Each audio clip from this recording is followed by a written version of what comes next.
lists and email marketing has a significantly higher return on investment, yet so many of us, including myself, are not using it as effectively as we could be. And I'm sharing this with you now because this is a pivotal point. Welcome to the Master Your Business podcast, where we bring you the best in branding, marketing, and customer experience strategies. I'm Deirdre Martin, your host. And if you've been asking yourself how to level up your growing business, your marketing, your customer experience, or how to make more of an impact with your brand, this show is for you. You'll discover actionable tips and insights to help businesses just like yours gain clarity and illuminate the path to success. Train with industry experts, learn sales and marketing strategies, business and mindset hacks, and be inspired by authentic entrepreneurship stories. As your host, I share the no-nonsense advice that accelerated my journey from boring bank manager to industry thought leader in marketing and customer experience.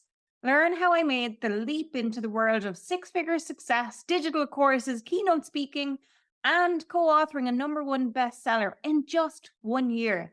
Together with interviews from industry experts, this show ensures you're seen, heard, and hired by your ideal clients.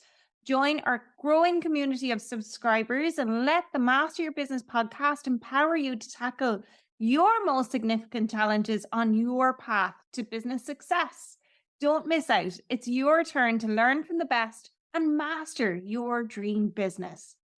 Welcome back to the Master Your Business podcast, where we look at all sorts of tips, tricks, and tools that help ambitious professional service providers like you to achieve your version of success. I'm Deirdre Martin, your host today, and I'm talking about an underutilized gem that all my clients and I need, but are completely not using as much as possibly we could. And that is email lists. Yes, you heard me right, email lists. And earlier in the podcast, I did an episode exactly about what sales funnels are. And in case you missed it, I'll link it in the show notes here. But really, a sales funnel is about bringing a prospective client on a journey through your business, where the ultimate goal is that they work with you as part of that journey. In many cases, that starting point of that journey, or a very early stage for sure, is people opting into something that you offer for free, which results in you building an email list as part of that. And sometimes what happens is that people come on an email list, but there's no plan afterwards. You get their email, but there's no plan. And I see that happen quite a lot with my clients. And I've been guilty of that during the time that I've had my business as well. But I'm about to change your mind. In fact, I'm about to blow your mind with some incredible statistics about email lists and why this is so underutilized and that we need to do something about it. So firstly, 85% of people check their email every single day. 85%. Here's another one. 91% of people consider that email is actually a personal communication channel. I know I certainly do. 72% of people prefer to receive marketing communications from brands via email. So 72% of people want to communicate with you via email. Isn't that nuts? Now, what does that look like when you're looking at bang for your buck? Because marketing can be time consuming and writing emails and getting them right can be time consuming. And so can social media, let's be real. And it's that time and effort making it look good, making it sound good. But let me set the record straight. Email lists are highly profitable. And I've researched this. I don't just come on here and share facts and information with you that I've pulled out of my brain, although quite a lot of them are. I generally go and study and research what I'm about to share with you. And here's something to share with you right now, right? A study by the Direct Marketing Association in 2022 found that email marketing has a median return on investment of €36 for every €1 spent. Now, I know a lot of you are in the UK and the US, so let me put that in relative terms for you too.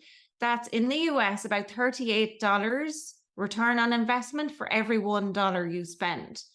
And in the UK, it's probably about £30 or 30, 31, £32 for every pound that you spend. What? That's a really good return on investment when you think about one piddly little email, really. And it's a significantly higher return on investment than you might get on other marketing channels, actually. And here's what I was really surprised by is that the typical return on investment that businesses get from their social media efforts is about €3.90 for every euro they spend. €3.90 compared to, what did I say there a minute ago? 35, €36. Wow. Search engine marketing. So if you focus on search engine optimization, that's about €2 for every €1 you spend. So email lists and email marketing has a significantly higher return on investment. Yet so many of us, including myself, are not using it as effectively as we could be.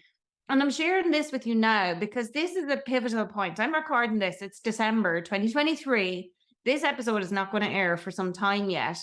But by the time you're listening to this, if you're on my email list, you hopefully will have seen a change, because I'm looking at this and I'm looking at what my plan is for 2024 and where can I better spend my time? Where can I get more of a return on investment?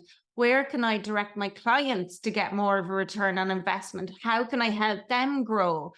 And I'm looking at all aspects of my marketing, and I'm looking at email lists and researching email lists. Again, this is part of the prompt for sharing this episode with you, and asking myself, is this valuable for my business in 2024? Is it valuable for yours? And the answer is a resounding 1000% yes.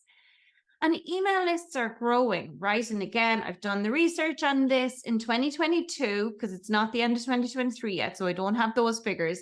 But there were 4.6 billion active email users worldwide.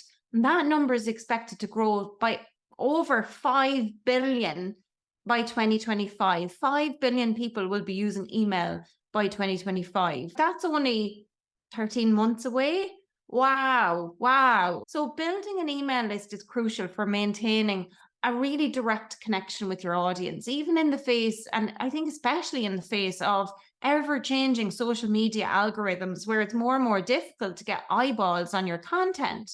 So I've created a practical list of some tips for you to help you with building your email list. So first, offer a compelling incentive. People are way more likely to sign up for your email list if you offer them something valuable in return. And whether that something valuable is a discount code or a free resource or some exclusive access to content you've created, make sure it's something that's going to incentivize them in the first place. Next is make sure that your sign-up form is easy to find, right? So don't hide your sign-up form. Place it in a prominent location on your website, your blog, and social media pages. You can also use pop-ups sparingly to capture email addresses as well. Personally, just on this pop-up note, I hate the second that when you log on to a website that a pop-up appears. Give it at least 30 seconds before your pop-up shows up. Or there's another feature you can have with pop-ups whereby somebody has to scroll a certain amount down through your website before the pop-up appears. So just think about that from a user experience before you go and just have your pop-ups showing up immediately. Number 3 is use clear and concise calls to action. So your calls to action, your CTAs, they should be clear and tell people exactly what they're going to get by signing up for your emails.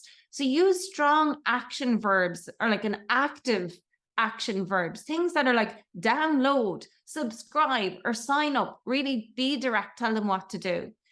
Next is promote your email list everywhere. Don't just limit your email list promotion to your website.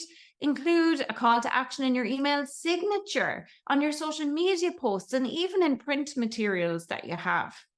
Number 5 is segment your email list. So once you start building your email list, it's important to segment it. That just means breaking it down into smaller groups based on interests or demographics or behavior. And why you do this is because it allows you to send more targeted and relevant emails that are going to resonate with each segment. So say, for example, for me, the three pillars that I work through with clients are brand, marketing, and customer experience. So I might have three different types of incentives to get people to sign up for my email list. And each one of those things then means if somebody signs up for something brand related or marketing related, that I can segment them. So if I'm going to email somebody, let's imagine I have a masterclass coming up, which I do next week, again, at the point of recording this. And that masterclass is about unleashing the power of storytelling in your business. So that's to do with marketing. It's also to do with branding. It's not necessarily to do with customer experience. So what I could do, and I probably will do now when I'm saying this out loud, is I will probably go and email the people on my email list who have signed up for anything with me that's to do with branding and marketing, and ask them if they'd like to come along to this free masterclass I'm offering. So it's a way to give them extra value. But these are people who have opted into something I've already provided, and it's a way for me to help and directly connect with them and offer them even more value. So number 6 here on my list is provide consistent value. And hey, I've just been talking about that, right? So the key to maintaining a healthy email list is to consistently provide value to your subscribers. So send them informative and engaging content regularly that they can look forward to receiving. Number 7, this for me is so important. Make unsubscribing easy. Don't make it difficult for people to unsubscribe from your email list. It's better to have a smaller and engaged list than a larger list of tons of inactive subscribers. Basically, inactive subscribers are people who once signed up to your email list, but they never open anything. And number 8 is track your email list growth. So there's tons of tools out there. Flowdesk is one of my favorites. I have an affiliate link for Flowdesk. I'll share that in the show notes for you. Flowdesk I love because it makes writing your emails really nice. It helps you build them out in a way where they look really smart. MailChimp is another one you can use. There's ConvertKit, ActiveCampaign, MailerLite, you name it. But I think if you're just getting started with email lists, Flowdesk is a really nice one. That's the one that I recommend to my clients and help them set up at the start. So use tools like that to help you then, because they can track the metrics and the engagement metrics, and that can help you identify what's working and what needs improvement. Now, when you do all of that and you're looking at growth, there are a couple of other metrics that I would urge you to be mindful of and to consider as well. So things like open rates. The average email open rate is about 21%. And that means for every 100 emails you send, probably 21 people or so will open them. If you're getting above that, means your open rates are really good. Email click-through rates are also high when the average click-through rate is around 3.1% or more. And again, this means that for every 100 emails you send where you have links inside of those emails, that 3 people or more will click on a link within that email. So really, all of this, it's going to take time and effort, but it's an investment that will pay off in the long run. And so take these tips. I hope you had your pen and paper ready, but don't worry, they're all in the show notes if you've been listening on the go. And take these tips and use them to build out your email list, to connect with your audience, to grow your business and achieve your marketing goals. So folks, that's it for today. Thank you for listening to the Master Your Business podcast. And if you enjoyed this episode, please subscribe to the show and leave a rating and a review. And remember, share this episode with your friends and colleagues and anyone who you think might benefit from it. Until next time, keep mastering your business.